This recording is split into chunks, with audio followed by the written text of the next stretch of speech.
Carmen Aureum, Golden Song to Janus Cusinus. Nathaniel Albinus, Doctor of Medicine. I, Janus Cusinus, have decreed to tell you, briefly, the mysteries of nature and art, as a friendly song to write.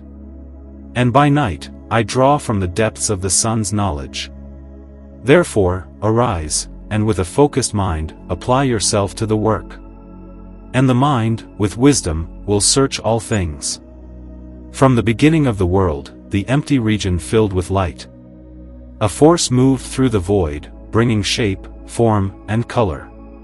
The light spreads far across the whole expanse of darkness, from which the Creator, by his omnipotent will, placed the shining light, breaking through the dark, the waters and the heavy mass of the earth's burden, exiled to the world, to turn into chaos. Then the remaining earth, imbued with the elements, and above the soil, varied by the divisions of things, produced countless forms of our own species. From here, the blackness emerged, and the flame of the burning vein. The shining moon reflected silver, the metals forming. And from here, gold arose, the first shining in its origins. And so, whatever earthly body is conceived in the flowing of light, exits, and the semi-firmament of the sky. Water, ever flowing, bringing forth a fertile stream, with its specific form and the degree that distinguishes metals, of which the chief is gold, the highest. But this does not penetrate the firm heights, which in the upper regions do not spread the breezes. But sterile, in its depths, it lies forever. Nor can the craftsman's hand make it dissolve. Through the learned work, the growing metal, from the middle degrees, not even worthy of gold's name, it rises, distinguished by itself. Now you must know this work, that the whole nature submits itself to the governing laws. For first, in the darkness, the principles of things lie hidden, and in the heavy body of confusion, still resting, what was outside started to be the cause of its beginning. Art indeed, without any element under control, was beginning things which nature created by design. The elements inserted into the body, nor does the freedom of power, or the first corruption that prevails over the body. The original composition paved the way, then the moment arrived. Everything from within, greatly improved from afar. The principles were clarified, purified, and nobility returned to themselves in the same manner. The constant nature of the mind, and the understanding that followed, with continuous effort and force, hidden within. They seek the true secrets of things to uncover the unknown. Here, the work is set, by a long passage of time. The principle, by various efforts and labors, leads the beginning to the end of the matter. For nature, the mother, leads things in an orderly way, always proceeding with a constant and certain law, from which matter, compressed in the womb, you see not the seed of new life requiring nourishment. Can the sun give birth to life from the stars, as the child grows? The example, indeed, as the judge sees it, is not. It does not emerge into the world with experience. Experience is something which science has not understood before. So the gradual steps lead to light and warmth, from where the path continues, leading to the cycle of years. Once more, from one trifling moment, from its varied phases, to imitate nature in its creation. And because similar steps subject the body to heat, so that when the series progresses, the art of coloring is evident, which, at last, is fixed as snow, and brightens the surrounding world. But why not also reveal secret matters? The foundations of principles are 3, and the metals 7. In the subject, first, the spirit itself, the subtle one, which then fills the body, lures and leads through the soul's inner gates. Then, these two are as one, varied and distinct, from which emerge 7 brothers in long order. Thus, nature, by the law of motion, guides the vast movements, steady with effort and long knowledge gained. There is no true delay, for the work submits to labor. The fire, an unskilled force, burns the first of metals, in which life dwells as a spark within its hidden core. These, with a moderate measure, bear the celestial gift.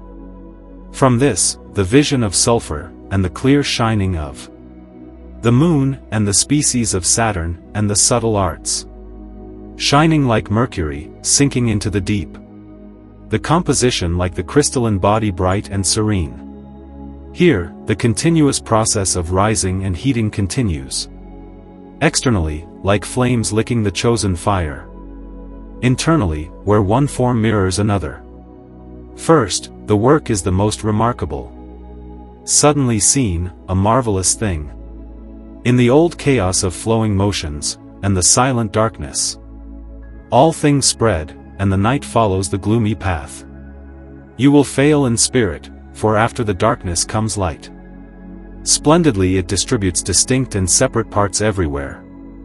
And the ordered world is recalled to its new origin. Then also the earthly mass will ascend into the heavenly sphere. Purer, it will receive a body created without stain, where not silver, but the seeds of silver grow. And for gold the fertile earth will bear golden sprouts. Yet the work does not end here, nor the limits of labor. For whether into silver, or if you attempt gold, by removing the dross, to change corrupted metals, it is foolish to hope, for vain desire destroys the whole work. Therefore, first strive to unite the fixed metals, with Mercury as mediator, that the three, joined together into one by a perpetual fire, at last may bring forth the longed-for fruit. Sweet are the delights, and on the lofty summit of the mountain they shine forth, but the path is rare, exercised by few. A way to be led through labyrinthine turnings. A mountain steep with cliffs rises high everywhere. Its hidden root descends into the earth's depths.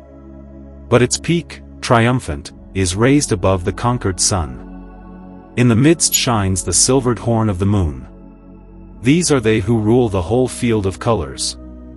And like a hand, lead the craftsman through each step, wandering through every work of art in the same order. Let these suffice, unless you wish for something greater. Receive also what the green shining emerald promises, to be rolled forward by posterity in ages to come. Interpreter of hidden wisdom, thrice greatest Hermes. Even if you observe a heavy body sinking to the depths, or light smoke drifting upward through the air, still they are from one thing, nature itself is one. Whatever it is, however moved, even if in diverse ways, so too with all things beneath the heavens.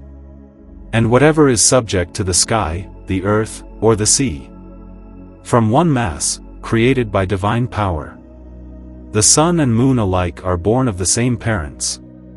The former raised through the air, the latter nourished by the earth. Through the constant art that turns labor into earth. Perfected by virtue, vigorous in wonders. Nature's composition, and elements in marvelous order, are dissolved, joined, gradually separated, by great skill. Then, borne on light wings, it ascends into the heavens. And meanwhile gains higher powers from the sky. Then it returns to the earth, and from the earth it draws strength. Hence arises the surpassing glory of the whole world. Diseases departing wholly from the body. Poverty vanquished, and the deceit of false knowledge. Farewell then, Janus, receive with cheerful countenance this song, where golden art is hidden under playful figures.